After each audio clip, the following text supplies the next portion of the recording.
Hello and welcome to episode 1, Health Education Made Simple.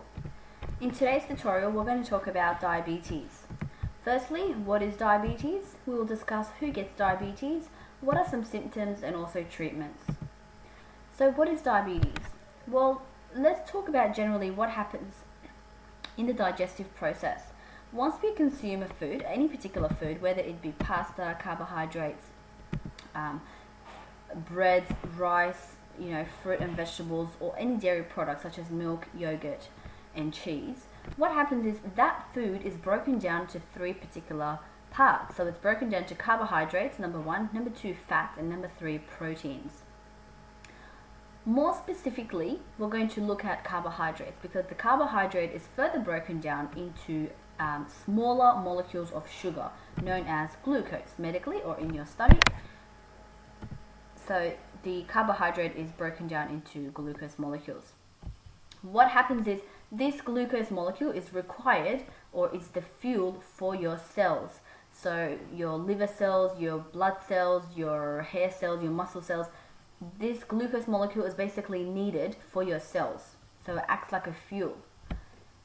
If your cell does not have enough glucose, obviously we can't function properly. So we get very tired, we can't walk properly, we lose our speech. So we need this glucose molecule. If we have too much, the reverse reaction occurs. So basically what is diabetes? Well, over here I've got an image of the stomach, okay? If a person is diagnosed with diabetes, one of 2 things can happen. Okay, but firstly, let's talk about what actually is supposed to happen with the glucose molecule that we just consumed. Say, for example, you had a piece of apple. Okay, so you had the piece of apple. Again, a recap, that apple is broken down to 3 things. What are they? Fats, carbohydrates, and proteins. More importantly, we're looking at the carbohydrates. The carbohydrates of the apple are further broken down into sugar molecules. Okay, but you might think, well, apple doesn't have any sugar. It does. It's got natural sugars. That's what we're talking about. Okay, so that sugar molecule, okay, is broken down and the glucose molecules enter through the bloodstream to our cells. So the red arrow represents the bloodstream and we've got the glucose molecules traveling, and with the yellow hexagons are going to represent cells, and it's going to enter this cell. But how does that happen? Well, it doesn't just magically happen. It needs the help of your organ. This is called the pancreas. Okay, a very special thing that this organ does is produce insulin. Okay, insulin over here I've got represented by a key, because the irony here is that it works like a key. So for the glucose to actually travel down to your cell, it needs to be partnered with a key. So what happens is each glucose molecule that is traveling, the pancreas produces an insulin. The insulin hand in hand go with the glucose, and then together they go inside the cell. The insulin acts like a key because it opens up the cell. So because this is a cell, it's got a cell wall, and the sugar molecule or the glucose molecule cannot enter by itself. So what happens is the insulin opens the door, as you like to see it that way. It opens the cell, and this glucose molecule actually enters the cell, and then therefore your cell is nourished. Okay, that is the normal process of a person who does not have diabetes. That's what's supposed to happen normally. If a person is diagnosed with diabetes, or you're diagnosed, or you know of someone who is diagnosed with diabetes, one of 2 things can happen.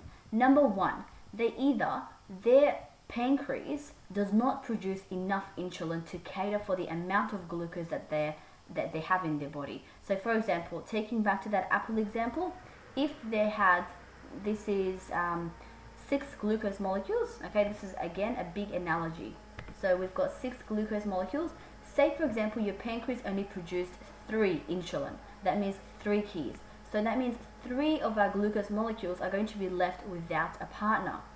So they're going to be floating around. See all these glucose molecules I have over here? They're all extra molecules because they do not have an insulin partner. That means they cannot enter the cells. Only this can. So what's going to happen is they're going to be floating around here because they can't get into the cell, or they're going to go flush back into the bloodstream. They're going to be flushing back in this blood.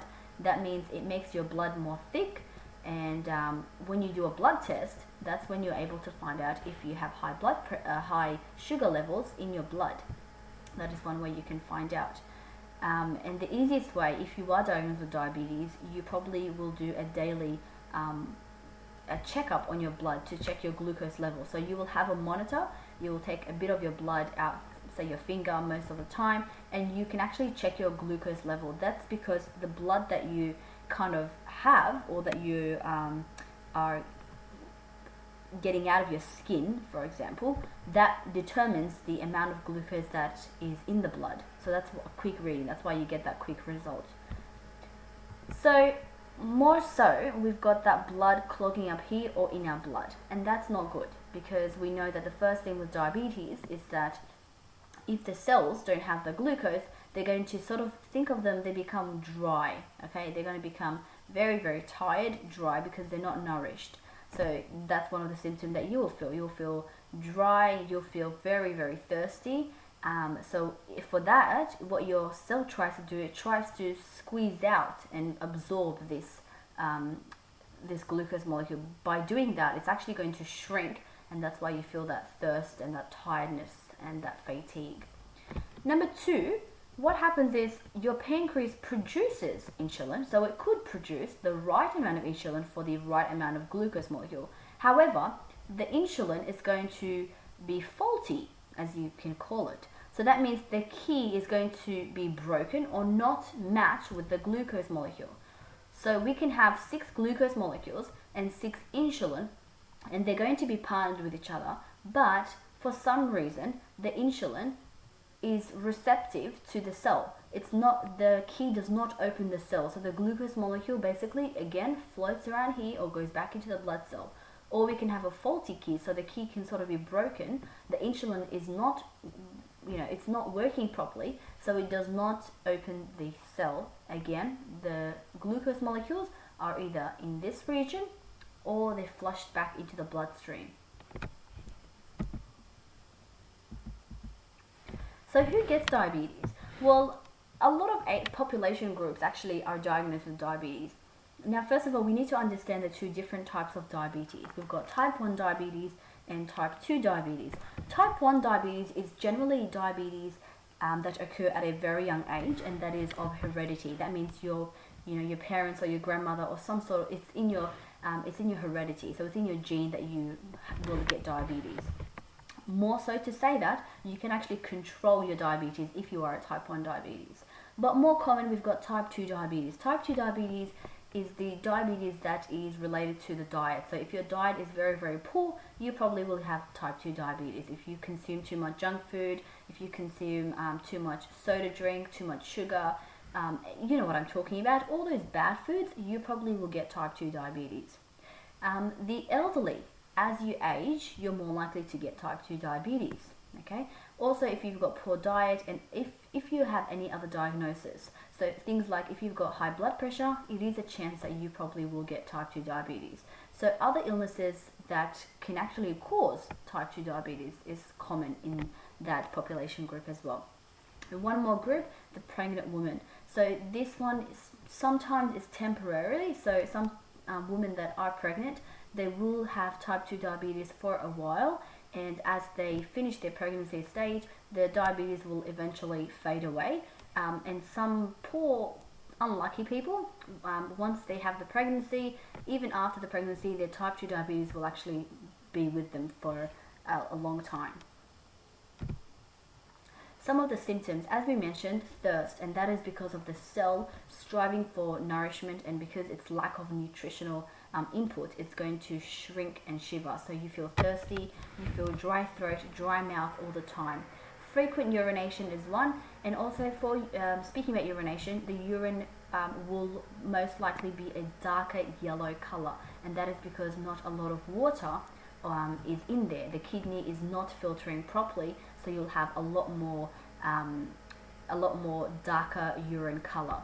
Sudden weight loss. Again, this can be a sudden weight gain as well, but more specifically for a type 2 diabetes, we've got sudden weight loss because they're not taking enough carbohydrate, because your body, the cells in your body are not actually getting nourished, so you have a sudden weight loss. you'll become very, very tired very, very quickly. So there's a hard fatigue, and this could be, you can feel a sense of sleepiness. You can be very tired all the time, and you can just wake up in the morning and feel really tired as well. Blurred vision, a lot of people associate this with a migraine. So you have to understand the difference between a migraine headache and also a blurred vision as well. So if you have blurred vision as well as any of the other symptoms, it is actually a good idea to go and get a checkup or a blood analysis to check if you've got type 2 diabetes or type 1 diabetes. You always feel hungry, so again, this will fit perfectly with sudden weight loss. Again, it can be weight gain as well, and slightly dizzy and headaches.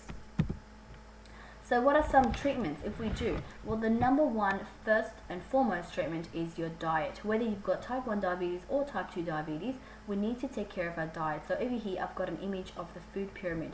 We need to take proper precautions into actually allowing the food that we eat, and we need to be very mind-wary of what we're eating, because what we put in is actually what we put out and what stays in. So we need to be very, very careful in this. So good diet is a number one key. Number two, most important, physical exercise. So whether you've got type 1 or type 2, exercise is the best go. And number three, medication. So the number one and number two can be a preventative measure as well. So whether you go to the doctor and you may be a risk at diabetes, that means you could be at a high risk. That means you're very, very close to getting diabetes. I would do number one and number two. So have a good diet and do regular exercise to actually push yourself further away from being diagnosed with diabetes. And if you are, well then number one and number two are the best go, and to control it as well. If it's a very high risk diabetes, then you've got medications as well. So things like it could be oral medications, it could be injections, it could be a self-analysis. So this is basically most people will do this at home. So they've got the blood glucose monitor, and you'll have a sample of your blood, and that will give you a reading. So you've got to do this every day depending on your severity. Thank you for watching, guys. I hope this video was very, very helpful for you. If you want to see more videos in the future about health, educational purposes, and anything of interest, please let me know. Subscribe to my channel, like for more videos, comment and share with your friends. I really, really enjoyed making this video, and I can only make more videos if you guys are subscribing and liking. Thank you for watching.